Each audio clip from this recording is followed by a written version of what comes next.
Mitra-chan, l'as vu? Il y a quelques années, je travaillais comme cadre dans une entreprise. Un jour, alors que tout se passait comme d'habitude au travail... Tsutsuji, désolé de t'infliger ça, mais la direction a décidé de modifier la charge de travail du département. Et nous devons diminuer le nombre de salariés.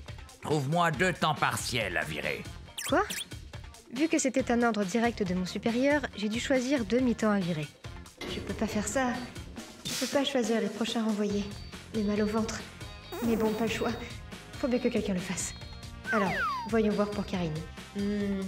Jeune mère célibataire, donc pas une vie facile. Je vais la conserver. Yuri m'a dit qu'elle travaillait dur pour payer les frais universitaires de ses 2 enfants. Azami m'a dit qu'elle avait du mal à joindre les 2 bouts à cause du remboursement de son prêt. Il y avait environ 10 autres employés à mi-temps. Après plusieurs jours de prise de tête, je me suis décidée sur une personne. Pas le choix. Yuzuriya, peut-être. Elle a une 20aine d'années, mariée, sans enfant. Elle avait une santé fragile et elle manquait souvent le travail. Et quand elle venait au travail, elle passait le plus clair de son temps dans la salle de pause. Elle est encore jeune et son mari devrait pouvoir la soutenir. Je pense que ça ira pour elle. Plus qu'une personne. Tsutsuji, tu t'es décidé? Je suis un peu pressé. Mon supérieur me pressait.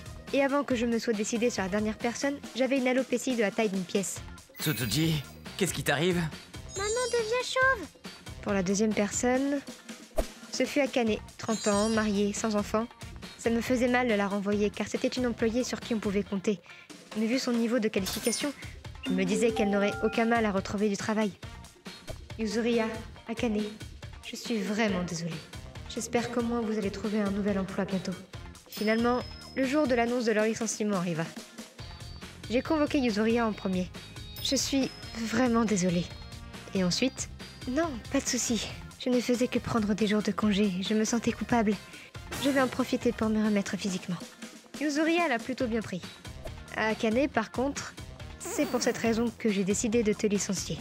Je suis vraiment désolée. Quoi? Je me demande juste. C'est toi qui m'as choisi?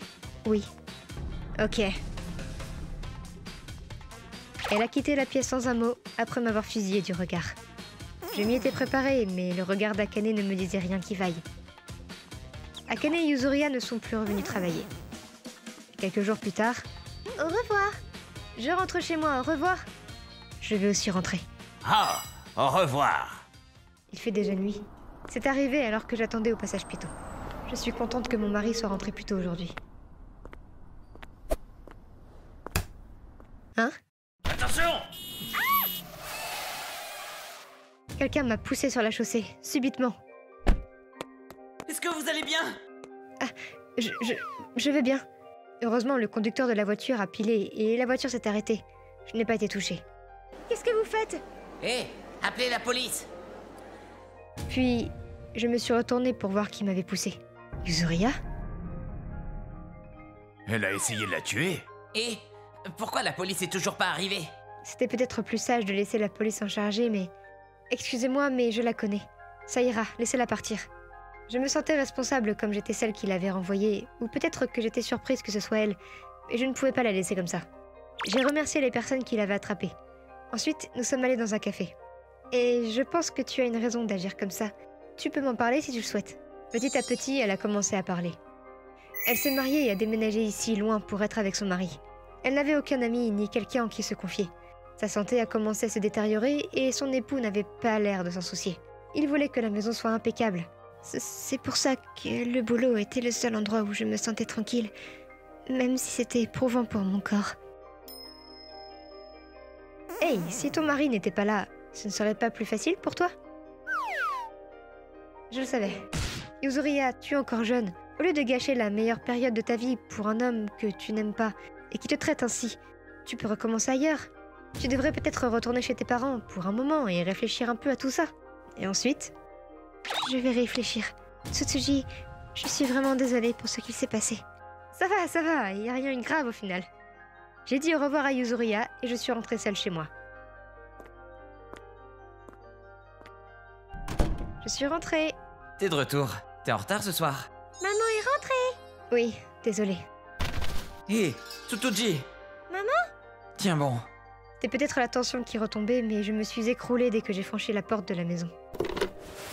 Je n'étais pas franchement inquiète pour Yuzoria. J'avais peur et je voulais qu'elle soit le plus loin possible de moi. Travailler est devenu de plus en plus dur, j'ai donc fini par démissionner. Avec le soutien de ma famille, j'allais mieux, et nous vivons ensemble paisiblement. Je ne sais pas ce qu'il est advenu de Yuzoria après ça, mais elle ne m'a plus contactée depuis ce jour. Je pense que prendre le temps de discuter avec elle était la meilleure chose à faire. J'espère qu'elle ne m'en tient pas rigueur et qu'elles sont heureuses toutes les deux. ご視聴いただきありがとうございました。リストラ宣言をする側もされる側も苦しいものですよね。やむを得ない事情もありますし、きっと理解はしていても誰かを恨まずにはいられませんよね。それにしても事故が大ごとにならなくてよかったです。皆さんはどう感じましたか？コメント欄に書いていただけると嬉しいです。また少しでも怖いなぁと思った方、チャンネル登録と高評価をお願いいたします。